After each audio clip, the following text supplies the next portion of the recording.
Good afternoon students, welcome in the class of science. In the last class we were discussing about the human system और topic हमारा चल रहा था जैसे कि आपको पता ही है अंतःस्रावी तंत्र हम पढ़ रहे थे जिसको कि एंडोक्राइन सिस्टम भी कहा जाता है। तो कुछ अंतःस्रावी ग्रंथियों के बारे में हमने पढ़ा था और लास्ट में हम बात कर रहे थे एक ऐसी ग्रंथि जो कि मिक्स्ड ग्लैंड है, कंपाउंड ग्लैंड है, मिश्रित ग्रंथि भी कहते हैं और ग्रंथि का नाम है अग्नाशय ग्रंथि। कैसी ग्रंथि है? ये हमारे शरीर की मिश्रित ग्रंथि मानी जाती है। जैसे कल की क्लास में बात हमने की थी, मिश्रित इसको हम कहते हैं संयुक्त ग्रंथि। क्या मतलब है देखिए संयुक्त ग्रंथि का? ऐसी ग्रंथि जो एक से ज्यादा तरह के कार्य करे। जैसे कि हम बात करें ये ग्रंथि दो तरह के कार्य करती है। कौन से दो तरह के कार्य हैं? एक ये बहिःस्रावी की तरह कार्य करती है और दूसरा ये अंतःस्रावी की तरह कार्य करती है। क्या मतलब है बहिःस्रावी का, अंतःस्रावी का? ये बात हमने कल के वीडियो में कर ली थी। बहिःस्रावी वाला भाग क्या काम करेगा? ये एंजाइम का निर्माण करेगा, यानी यहाँ एंजाइम बनेंगे जो कि पाचन की क्रिया में सहायता करेंगे। यहाँ बनेंगे हार्मोन जो कि जैविक क्रियाओं के नियंत्रण का कार्य करेंगे। तो ये आपके हो गए हार्मोन और एंजाइम। अब हम बात करते हैं अगली जो अंतःस्रावी ग्रंथि है उसकी। अगली अंतःस्रावी ग्रंथि आती है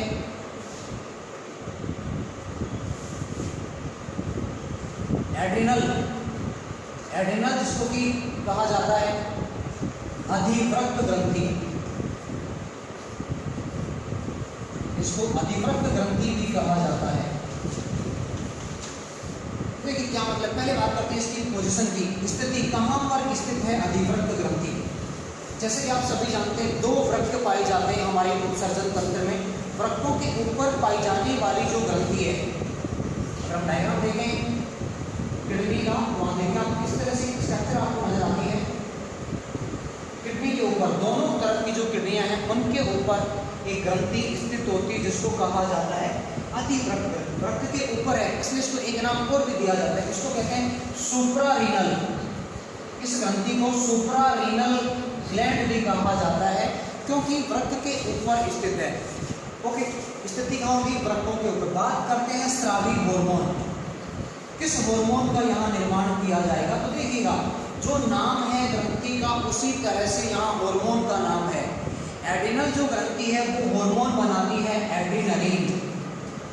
एड्रिनलिन हार्मोन का निर्माण किया जाता है एड्रिनल ग्रंथि के द्वारा। एड्रिनलिन हार्मोन को एक और नाम दिया जाता है, इसको हम कहते हैं इमरजेंसी हार्मोन, जिसको कि कहा जाता है आपातकालीन हार्मोन। आपातकालीन हार्मोन भी कहा जाता है एड्रिनलिन को। इसके अलावा एक और भी नाम दिया जाता है, इसको 3F हार्मोन भी कहा जाता है। क्यों कहा गया 3F? देखिए एक बार देखिए, फर्स्ट F की हम बात करें, first F means fear. Second F जो यहाँ पे है देख सकते हैं आप, वो होगा फाइट। मान लीजिए आप बैठे हैं कहीं, सडनली आपके सामने स्नेक आ गया, आपकी चेयर के ऊपर, आपकी चेयर पे स्नेक आ गया। तो जैसे ही स्नेक आपको दिखा, डर तो बनता है, थोड़ा सा तो लगेगा। उसके बाद आप में हिम्मत है तो आप लड़िएगा। अगर कुछ नहीं कर सकते हैं, कोशिश कर सकते हैं तो आप भागिएगा। फ्लाइट यानी डरो, लड़ो, भागो। तो ये भी इमरजेंसी कंडीशन वाली बात हो रही है, इसलिए इसको नाम दिया गया 3F हार्मोन। फिर से देखिएगा, फियर, फाइट, फ्लाइट, भागो, डरो, देन लड़ो, कुछ नहीं कर सकते, मौका मिल रहा है, भागो। चलिए अब बात करते हैं फंक्शन, कार्य क्या किया जाएगा इस ग्रंथि के द्वारा। और आप समझ चुके होंगे, आपने देखा होगा कई बार आप चल रहे हैं, चलते चलते सडनली आपको जो है एक डॉग नजर आया और डॉग लगातार अपनी टंग को बाहर किए हुए था और आपको पता था कि डॉग जब मैड हो जाता है तो अपनी टंग को लगातार बाहर निकालता रहता है और उससे सलाइवा का सिक्रेशन होता रहता है, यानी लार टपकती रहती है अगर कोई डॉग पागल हो जाता है। आपको देखा डॉग ने, आपने डॉग को देखा, तो जैसे आपको लगा कि तो मैड है, सडनली आपने क्या किया? वहाँ से पहले तो आपकी हार्ट बीट इंक्रीज होने लगी। हार्ट बीट क्यों इंक्रीज हुई? जैसे ही हमारे सामने कोई कंडीशन क्रिटिकल आ जाती है या इमरजेंसी सिचुएशन वाली आ जाती है, तो उस केस में क्या होगा? एड्रिनल ग्लैंड अपने आप एक्टिवेट हो जाती है और सिग्नल कन्वे करती है हमारे ब्रेन को। ब्रेन से सिग्नल जाता है उस पार्ट को जहाँ से ब्लड की पंपिंग हो रही होती है। और आप जानते हैं ब्लड की पंपिंग कौन करता है? हमारा हार्ट, हमारा हृदय जो है ब्लड की पंपिंग करता है। तो जितनी भी इमरजेंसी कंडीशंस आती हैं उन सभी केसेस में जो हमारा हार्ट है उसकी हार्ट बीट पे सबसे पहला इफेक्ट आता है। देखा होगा आपने कि बार कुछ पर्सन्स क्रिटिकल सिचुएशन को देख के, एक्सीडेंटल केसेस को देख के कुछ पर्सन्स अनकॉन्शियस हो जाते हैं, इवन बेहोश हो जाते हैं। बीपी हाई हो गया, बीपी लो हो गया। तो बीपी का रिलेशन किसके साथ है? हार्ट के साथ है। इमरजेंसी कंडीशन है, आपातकालीन सिचुएशन आ रही है, तो उस केस में एड्रिनल ग्लैंड एक्टिवेट होगी, ब्रेन सिग्नल कन्वे करेगा हार्ट के पास में और हार्ट बीट लो या हाई कर दी जाती हैं। मतलब क्या हुआ कहने का कि हमारे शरीर में जितने भी मेटाबॉलिक एक्टिविटीज़ हैं, जो जैविक क्रियाएं हैं, उनको बढ़ाने में हेल्प करती है एड्रिनल ग्लैंड या अधिवृक्क ग्रंथि, यानी क्रियाओं की दर को बढ़ा देती है। हार्ट बीट बढ़ जाएगी, रेस्पिरेटरी श्वसन की दर बढ़ जाएगी। कितनी होती है श्वसन की दर? हार्ट बीट आपको पता ही है, हृदय की जो धड़कन की दर है वो 72 टाइम्स पर मिनट होती है। इसी तरह से हम बात करें अगर रेस्पिरेटरी रेट की, श्वसन दर की अगर बात करें तो 16 to 20 टाइम्स पर मिनट, याद रखें आप, 16 to 20 टाइम्स पर मिनट होती है आर मतलब रेस्पिरेटरी रेट, श्वसन दर जिसको हम कहते हैं। तो ये काम करती है अधिवृक्क ग्रंथि। अगली ग्रंथि की बात करते हैं, नेक्स्ट वन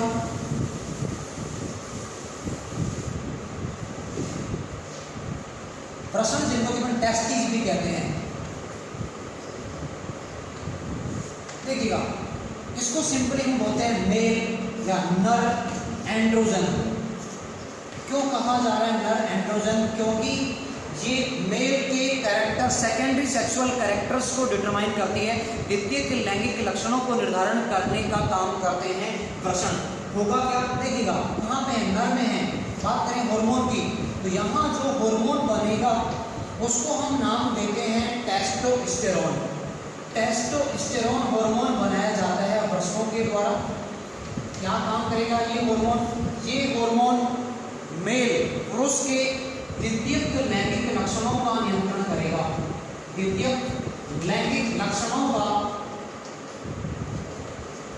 निर्धारण या नियंत्रण करने का कार्य करता है। बात करें कौन से द्वितीयक हैं? क्यों द्वितीयक का? प्राथमिक की तरह पहले द्वितीयक की बात कर लेते हैं। देखिए, द्वितीयक की बात करें, जैसे बात करें बियर्ड, दाढ़ी का आना, मसल्स का स्ट्रॉन्ग होना, वॉइस का जो है थिक होना, ये मेल पुरुषों के जो है द्वितीयक लैंगिक लक्षणों में काउंट की जाते हैं। प्राथमिक की तरह भाई, प्राइमरी की तरह फॉर्मेशन ऑफ स्पर्म्स, यानी वृषण में शुक्राणुओं का निर्माण होना प्राथमिक लैंगिक लक्षण माना जाता है।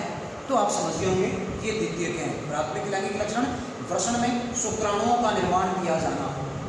तो ये बात होगी है वृषण की। इसके बाद अगली और अंतिम ग्रंथि आती है ओवरी, जिसको कि अंडाशय कहा जाता है।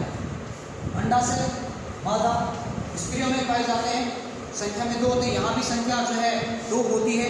यहाँ पे हार्मोन की हम बात करें, 2 प्रकार के हार्मोन यहाँ बनाए जाते हैं अंडाशय के द्वारा। ध्यान से सुनेगा। पहला हार्मोन एस्ट्रोजन,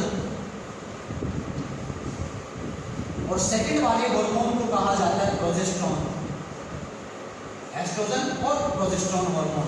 एस्ट्रोजन हार्मोन जो है वो स्त्रियों के द्वितीयक लैंगिक लक्षणों को निर्धारित करेगा, जैसे कि आवाज़ का पतला होना। बात करें प्रोजेस्टेरोन की, तो ये हार्मोन प्रेगनेंसी, गर्भावस्था को नियंत्रित करने का कार्य करता है। आपको सुनेगा, अंडा से 2 प्रकार के हार्मोन रिलीज करेगा।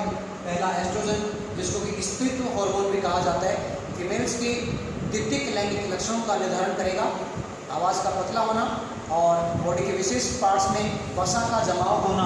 प्रोजेस्टेरोन हार्मोन प्रेगनेंसी, गर्भधारण की क्रिया का निर्धारण करने का कार्य करता है। तो ये हमने अंतःस्रावी तंत्र को कंप्लीट कर लिया है।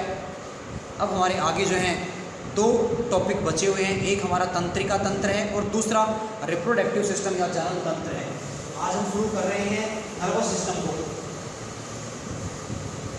नर्वस सिस्टम, तंत्रिका तंत्र।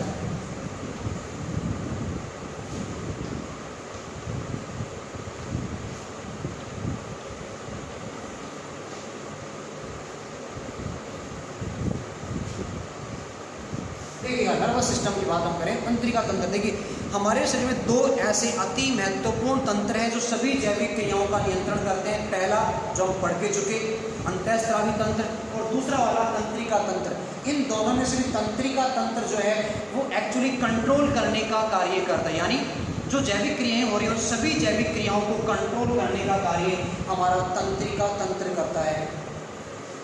और तंत्रिका तंत्र किससे मिलकर बना है? तंत्रिका नाम से आप देख पा रहे हैं, तंत्रिका तंत्र तंत्रिकाओं से मिलकर बना होता है। बहुत सारे न्यूरॉन्स पाए जाते हैं जो मिलकर तंत्रिका तंत्र का निर्माण करते हैं। अब बात करते हैं इसके प्रकारों की। कितने प्रकार का है तंत्रिका तंत्र? तो देखिए मुख्य रूप से तंत्रिका तंत्र के प्रकार हम देखें, देखिए केंद्रीय तंत्रिका तंत्र, दूसरा आता है आपका परिधीय तंत्रिका तंत्र, और तीसरे वाले को कहा जाता है स्वायत्त तंत्रिका तंत्र। ये तंत्रिका तंत्र के 3 भाग हैं। डिटेल हम कल के वीडियो में लेंगे। आज के लिए इतना ही। Thank you so much.